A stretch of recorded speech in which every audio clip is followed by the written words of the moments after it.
Selon les informations BFM TV, c'est bien l'avocat de Laura Smet qui a pris l'initiative. Dans quel intérêt ?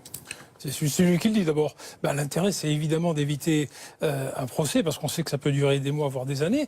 Il faut aussi savoir que du côté de Laetitia, dans le trust, il est prévu que c'est le trust dont elle est bénéficiaire qui paie les frais de justice. Ça veut dire que Laetitia Hallyday, elle a un trésor de guerre assez considérable pour mener une bataille judiciaire longue et coûteuse, prendre des avocats californiens à $1000 de l'heure.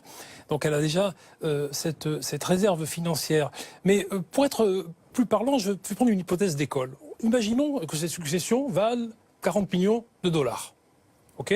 Alors, on part du principe que le droit californien s'applique. Si le testament californien s'applique, Laetitia Hallyday, sur ces 40 millions de dollars, elle a le droit à combien ? Elle a le droit à 40 millions. 40 elle a le droit millions, à tout. Elle a le droit à tout. Elle et ses deux filles. Maintenant, si le droit français, si le testament californien n'est pas reconnu et que c'est le droit français qui s'applique, elle n'a plus le droit qu'à un quart, c'est-à-dire à 10 millions. Et les 4 enfants ont droit aux 3 quarts. Dont d'ailleurs Jane et Joy, mais qui ne peuvent toucher ça qu'à leur majorité. Donc le calcul, si vous voulez, au niveau économique, il est vite fait dans la tête de Laetitia. Si elle veut maintenir son niveau de vie, pouvoir l'éducation de ses filles, elle a tout intérêt à ce que le testament californien soit reconnu. Donc les droits artistiques aussi qui sont sous séquestre. Maître Pierre Ourcade, qu'est-ce que ça représente ? Pas grand-chose, parce que Johnny Hallyday, il n'était pas auteur-compositeur, il était interprète. La majorité des droits sur les albums vont revenir à Laetitia. Si cet album sort, il va sortir, l'album posthume, en tout cas celui qu'il a finalisé avant son décès, c'est un album qui peut rapporter 3 ou 4 millions d'euros qui vont tomber dans l'escarcelle de Laetitia. Alors un petit point de droit rapide.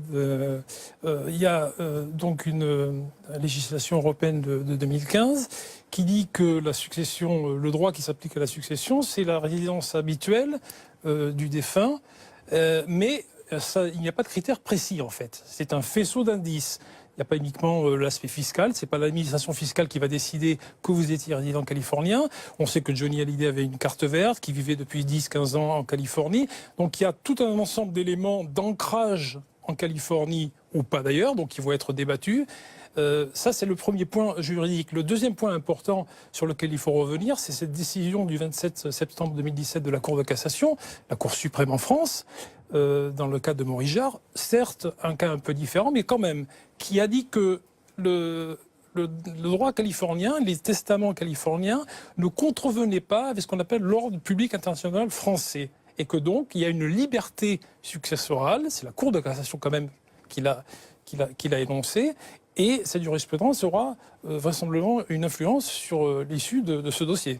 C'est tout l'enjeu de l'audience qui aura lieu jeudi, puisque là, on va établir un calendrier pour la suite de la procédure. Il ne va pas se passer grand-chose jeudi, parce que jeudi, ça va être une audience de mise en état, c'est comme ça qu'on dit en termes juridiques, c'est quelque chose d'administratif, où on va fixer de nouvelles dates, des dates de communication de pièces, mais rien ne va être décidé au fond jeudi. Ces filles auraient droit à l'usufruit. Parce que Johnny Hallyday a voulu. Non, parce que c'est tout à fait. Est-ce que c'est vraiment Johnny Hallyday qui a voulu ? Je le pense. En tout cas, il a été conseillé, puisqu'il vit en Californie, et que c'est une technique successorale tout à fait classique aux États-Unis et en Californie d'établir un trust, notamment pour des raisons fiscales, mais également parce que ça permet de comprendre tous les biens, de nommer une personne de confiance, en l'occurrence on sait désormais que c'est Bank of America, et donc de protéger, il a voulu protéger Jane et Joy et Laetitia. Du côté des avocats de Laura et de David, ils ont quand même commencé très fort, d'abord en l'appelant Laetitia Boudou, en la traitant de manipulatrice, et puis si vous voulez, dans l'imaginaire collectif et dans l'opinion publique, on ne déshérite pas ses enfants, donc les Français ne peuvent pas imaginer que Johnny Hallyday, qui est une sorte de saint, ait pu vouloir déshériter ses enfants. Et si Johnny Hallyday est un saint, Laetitia est une manipulatrice, est une sorte de démon en fait. Ils sont allés quand même très loin. On a même évoqué ce qu'on appelle une captation d'héritage. Cette captation d'héritage, c'est l'utilisation par une personne mal intentionnée de manœuvres frauduleuses afin de détourner la succession d'une personne vulnérable. Ça a été évoqué au début. Ça a été évoqué, Voilà. ça a été lancé comme ça dans les débats, mais ça a une influence forcément auprès des magistrats. Donc les avocats de Laura et David ont été très agressifs dans un premier temps. Alors c'est pour ça qu'on imagine que ça va être difficile de renouer les liens après toutes ces vilainies qui ont été dirigées notamment envers Laetitia. On prend une deuxième question de téléspectateurs qui apparaît sur l'écran. Peuvent-ils vraiment aller jusqu'au procès? Voilà, c'est une question qu'on évoquait un petit peu. Bien sûr, notamment parce que Laetitia, le trustee, c'est Bank of America. Bank of America a des avocats chevronnés qui sont spécialisés dans ce domaine-là et qui sont tout à fait prêts et tout à fait désireux de se lancer dans ce combat juridique qui va leur apporter des centaines de milliers de dollars. Moi, je crois qu'il y a une erreur, je ne veux pas juger mes confrères et leur stratégie, chacun a sa stratégie, mais les attaques qu'a subies Laetitia, donc manipulatrice, on aurait voulu braquer Laetitia, on n'aurait pas fait mieux.